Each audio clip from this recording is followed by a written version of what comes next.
Howard Benjamin Rand was an American attorney, inventor, and three-time candidate for the Massachusetts State Office for the Prohibition Party, the same party for which William D. Upshaw was affiliated and ran for president.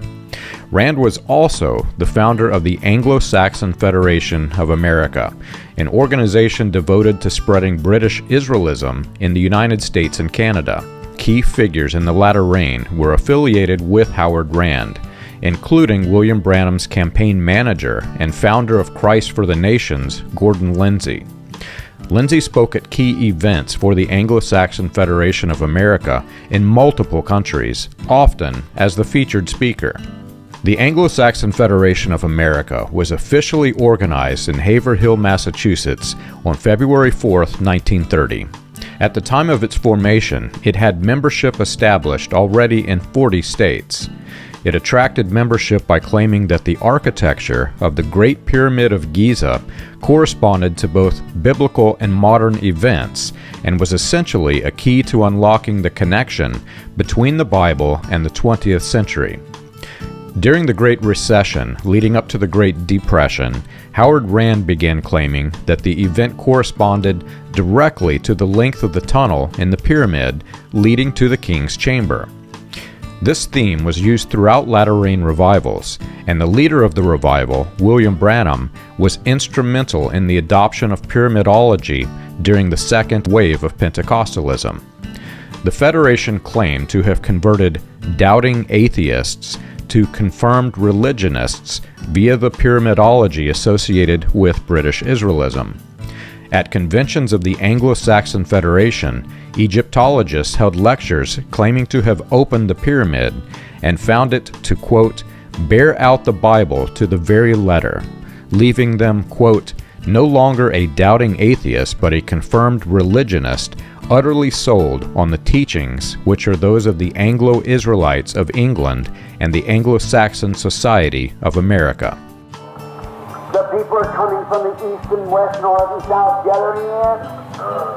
Great signs are happening in the sky, fearful sight. The comets of the air is being split. The hydrogen is being burned out. Saucers of flying missiles that cannot be understood. Some sort of intelligence they think from somewhere else they don't know. Science can't find out. Mysteriously slipping down on the scene with lightning speed. Oh God, we're near the end. In the great pyramid that Eden built, the last chamber's gone through. Ready for the King's Chamber now. The coming of the Lord, right at the top, for the King's gone. Howard Rand published a British Israel magazine called The Kingdom Message and appointed Ford executive William J. Cameron as the president of that organization. The union was strategic. Cameron had been an editor for Henry Ford's anti-Semitic Dearborn Independent and had close connections to several powerful businessmen and politicians. According to Michael Barkun, the two men working together, quote, facilitated the first systematic attempt to link British Israel religious ideas with the political right. Others noted that the Anglo-Saxon Federation was actively distributing anti-Semitic propaganda and included Rand in the list of Little Hitlers. Cameron was also a large contributor to the Capital News and Feature Service, a Nazi propaganda agency organized by Gerald Burton Winrod upon Winrod's return from Nazi Germany. Winrod was instrumental in spreading the pro-Nazi, anti-Semitic Protocols of the Elders of Zion throughout the United States. After resigning from Ford over controversy for republishing the Protocols of Zion, Cameron started distributing the protocols through the Anglo-Saxon Federation. From its inception, the Anglo-Saxon Federation was deeply connected to American politics. Rand and the Anglo-Saxon Federation used political influence to bind British Israelism to United States policy and attempted to sway voters in directions aligned with that policy. Ford, Cameron, and Rand, and practically all adherents to British Israelism, violently opposed Franklin D. Roosevelt. After Roosevelt's election, Rand and the Anglo-Saxon Federation launched a political religious campaign against the United States government.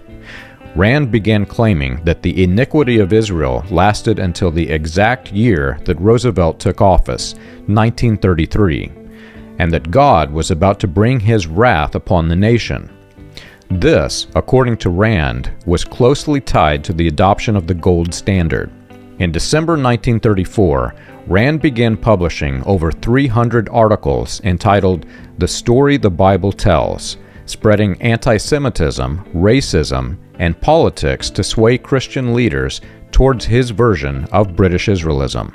Rand was instrumental in the transition between British Israelism and the Christian identity doctrine, which Branham rebranded as Serpent Seed and spread throughout the latter-rain revivals.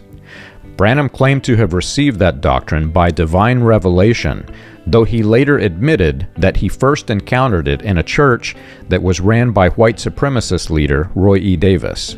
Rand is credited as having coined the term identity in the Christian identity movement. He claimed to have been a direct descendant of King David and used this claim to further the notion that Anglo-Saxons were genealogically the descendants of the 12 tribes of Israel.